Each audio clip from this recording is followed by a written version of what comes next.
And that's a wrap. Your 2025 NBA champions is OKC. And this is a young core who many people said all year long that they wouldn't be able to win an NBA championship. They're too young. They're inexperienced. OKC, they proved to everyone that they were able to do it. This is a team who won 68 games in the regular season.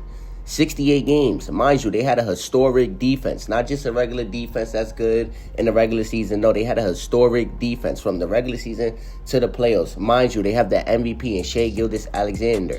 Mind you, they have the scoring leader in Shai Gilgeous-Alexander. Mind you, they have the Western Conference Finals MVP in Shai Gilgeous-Alexander.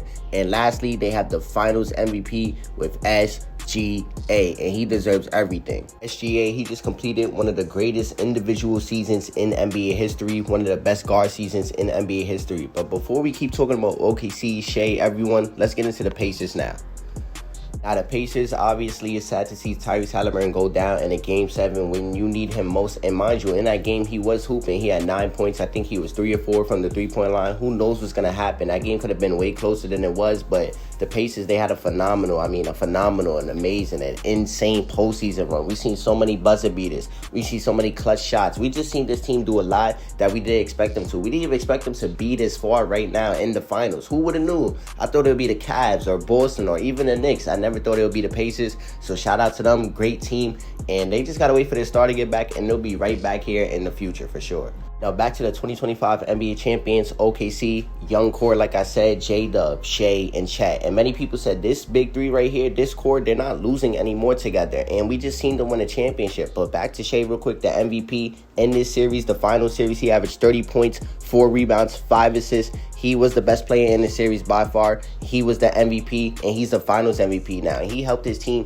He contributed to this team a lot. This offense doesn't flow without Shai. The defense as well, he is a great defender. He's a good off-ball defender. I don't think we give enough credit for the off-ball defender that he has become this season, because last season he wasn't really that great on defense, but now he's just way better. And now J-Dub. J-Dub was somebody who I did not have faith in J-Dub. Last season, I see J-Dub in the second round. He did not give Shai any second option type of help in that playoff run. But this season, this year, he did everything that he could. And mind you, to me, J-Dub, he was definitely a top 5 defender this year, especially when Chet, Hartenstein, Caruso, when those guys were out the lineup, in and out the lineup, who stepped up? J-Dub. He played center for them. He played on the wing for them. He played power forward. He played any position that you wanted him to, because he's a versatile defender, an elite defender. And honestly, I think he should have had some DPOY votes. That's how good he was this year.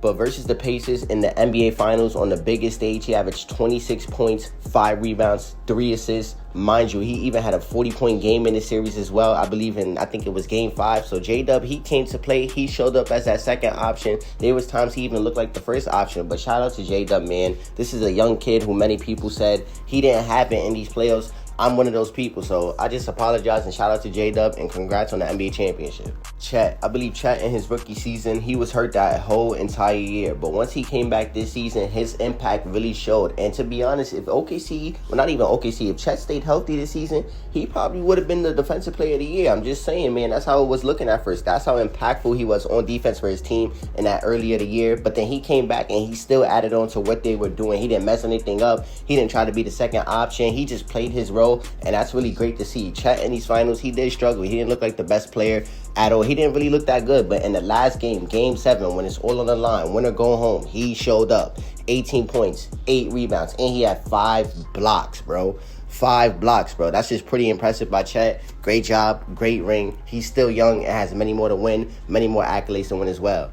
But in the NBA Finals, Chet, he averaged 12 points, 9 rebounds, and 2 blocks basically in 7 games in the NBA Finals. So he wasn't terrible, but his offensive game, it definitely has to be improved. And I'm pretty sure Chet, he knows that, and he will definitely work on that to help his team be better, on offense, and help his team win another championship, because that's the ultimate goal at the end of the day. And I could really go on and on. Shout out to Caruso and Lou Dort, 2 elite defenders. 2 elite defenders. Caruso in these playoffs, we see him take on the biggest matchup. Jokic, Jaren Jackson, John Morant, Anthony Edwards, Tyrese Halliburton, all these elite type players. And Alex Caruso, he's the one getting stops. He's the one putting the pressure on these guys. He's the one taking the ball from them. And that's what we love about Caruso. And he's a 2-time NBA champion for a reason. He won one in 2020 and he won one in 2025. He says he got a real ring now, but to me, he has 2 real championships. And it's just showing. He's an elite guard defender.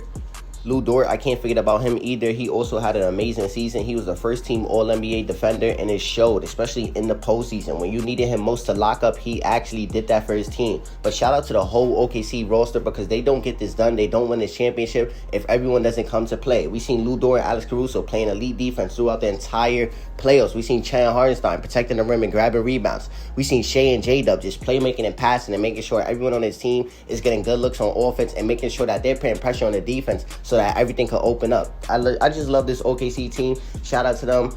And they won a championship, man. They're a young core, and they still have many more to go, bro. That's crazy. For both of these teams, the future is really bright, especially with Tyrese Halliburton. The way he's able to control the whole game, especially offensively, he can really keep doing that in the future. He can really lead his team to many more deep postseason runs. It's just sad we had to see him get hurt in a Game 7 with everything on the line. It really is just sad to see, but we can't take nothing away from OKC, especially with the season that they had. Yes, an injury did happen in Game 7, but they can't control that. They really wanted Halliburton to play, and they really wanted to compete and go for everything on the line in Game 7. But with that being said, if you guys like this video, like, comment, share, subscribe. 6 likes and I'm out. See you guys in the next. And once again, just shout out to OKC. Shout out to J-Dub most importantly, because like I said earlier in the video, I did not believe in J-Dub like how many people did. So just shout out to him, bro. An elite defender, a good scorer, and he's still a young kid who has many more improvements to go. So shout out to OKC in general.